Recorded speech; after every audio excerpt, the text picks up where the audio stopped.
Wow, welcome back to the channel, guys. It's been a while since I have posted something, but I've come back with something quite interesting this time around. This time, it's all about being ethically correct, if I can spit my words, and being friendly to the planet. But are we going to compromise too much while trying to achieve those two things? I bring to you guys the Fairphone 3. Stay tuned. We'll do a little bit of an unboxing because there's not an awful lot to unbox, to be fair. And then we'll find out what I think about it.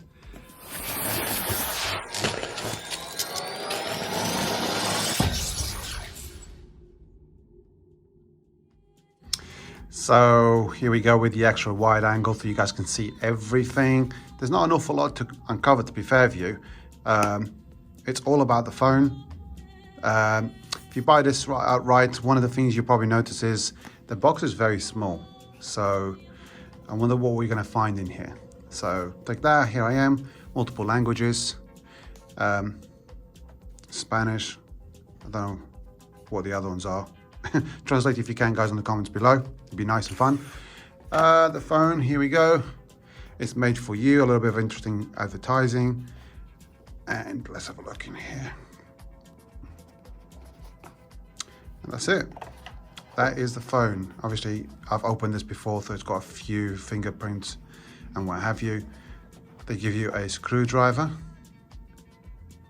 because one of the things that this does, which I will talk about in a minute, is allow you and encourage you to open the thing up. And then we have the phone. Okay, this is the bumper case. I'm not sure whether the full retail packaging will come with this specifically. I think it does. I personally think the phone actually looks better without the case, without the bumper. But yeah, here we go. That's all you get. Now, you would have noticed that we have no headphones. We have no charger. We have no power brick or anything like that. And Fairphone's idea is that you probably are going to have one already, because this uses USB Type-C. So let's share my thoughts on what I think about this.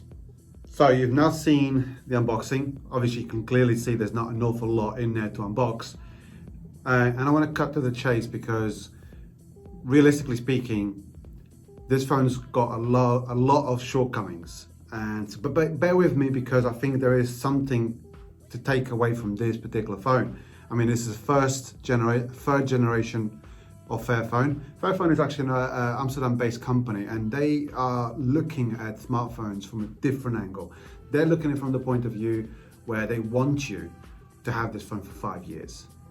And obviously, you know that having a phone for 5 years in today's standards is actually quite unheard of. I mean, sure, some carriers are now moving from 24 months to 36 months contracts to try and encourage you to hold your phone for longer, to cover additional costs of what massive smartphones are costing nowadays. And by the way, this phone costs about £450, thereabouts. I think it's extra for the charger and the wall brick. However, you don't have that. Again, they basically don't put that in the box because they believe you might have one already. And that's not the only thing that they don't do, actually. They haven't gone with what every other manufacturer is doing, which is the latest tech, the latest screen, the latest biggest battery, the latest CPU, the Snapdragon 865, or 8 gig of RAM or 12 gig of RAM, and the biggest battery, expandable storage. They haven't gone with any of those things, okay? They've literally are doing this completely the opposite. Here's a specs sheet on the screen, as you can see.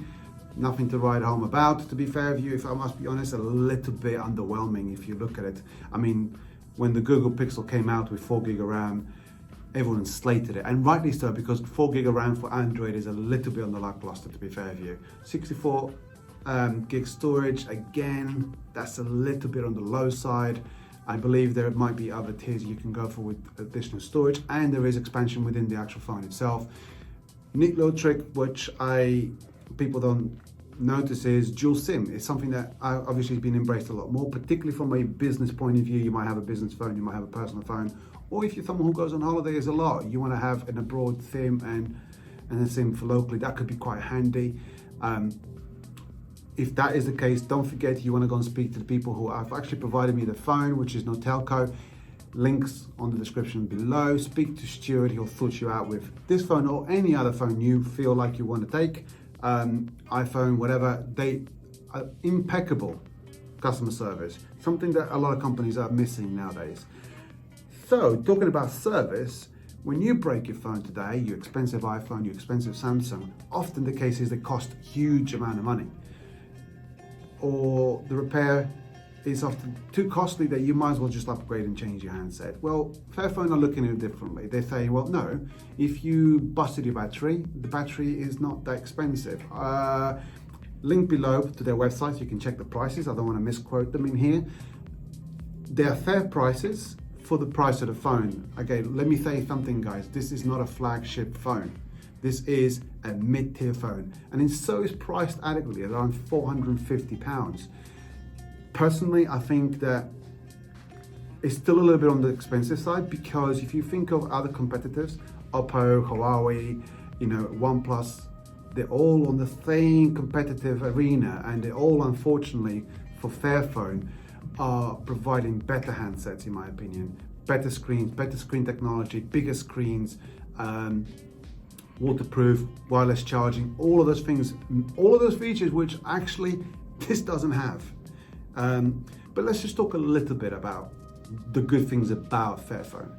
They're being mindful of our environment. 95% of this phone is all completely recyclable.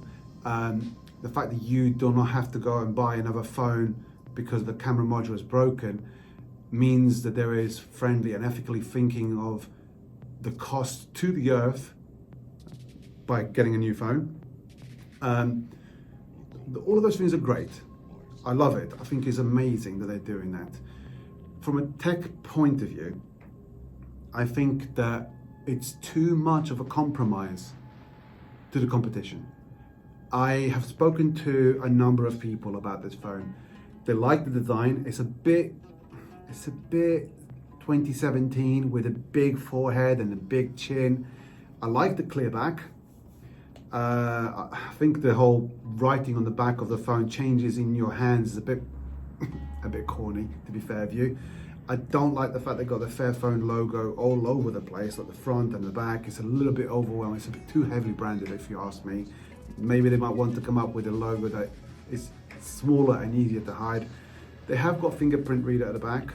The camera takes decent shots, but here's again, if you look at who this phone is competing with, and we use the camera as an example, the Pixel 4a or 3a, I stand corrected, it's 399, I believe it is, and that has an amazing camera, better CPU, 4 gig of RAM. So this is competing with very good handsets, and the screen itself is not that big either. So again, you're not boasting about that, but let me stop right now about what it doesn't do. What it does do is, if you give this to your kid and he busted the speaker on it, which is really badly placed on the side, by the way, because you're constantly blocking it, really bad design. Guys, you need to change that. That is just utterly ridiculous. I like the fact you have all the buttons on one side, on the left hand side of the phone, but why did you put the speaker on the side? No matter how you hold it, you pretty much block it. Okay?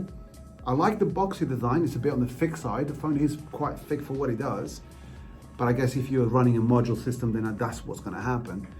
I think it's too many compromises. I can go out there and buy a Pixel 3a or 399 or a OnePlus 6T for around £400-ish, an iPhone 7, which will be arguably better built and better camera, and yada yada yada. So if you want specs, if you want something that's going to blow you away on what it does, like the video, this doesn't do 4K video, the pictures are okay, decent-ish dynamic range, no video stabilization that I could see. The phone only comes with Android 9 again, and unfortunately, although we've been promised that there will be regular updates, and so much so I actually have had an update on this particular handset, so I believe they will do, but it needs to come with Android 10. That will be very good. However, I want to give you the conclusion. I think for what it's trying to do, being eco, great. And if you are one of those people that want to be eco and are happy to sacrifice everything else, because it pretty much is sacrificing everything else, then this is the phone for you. If you are someone who wants decent camera or decent battery life or decent performance or waterproof or, you know, durability, drop durability and stuff like that, then might not be the phone for you. All in all, I think that Fairphone, if I was in your shoes, I would be focusing on maybe doing the same eco features, but one that has all the other features along with it. A premium phone that you pay £100 more because it's eco, or 150 quid more because it's eco. I would pay for it, and I'm sure all of you out there will also pay for it. So let me know what you think on the comments below, because I actually think this is, I like the look of it overall. I just feel this is too much of a compromise. And I think when you're coming from premium phones costing £1,000, it's half the price, but we don't want half the performance. Thank you guys.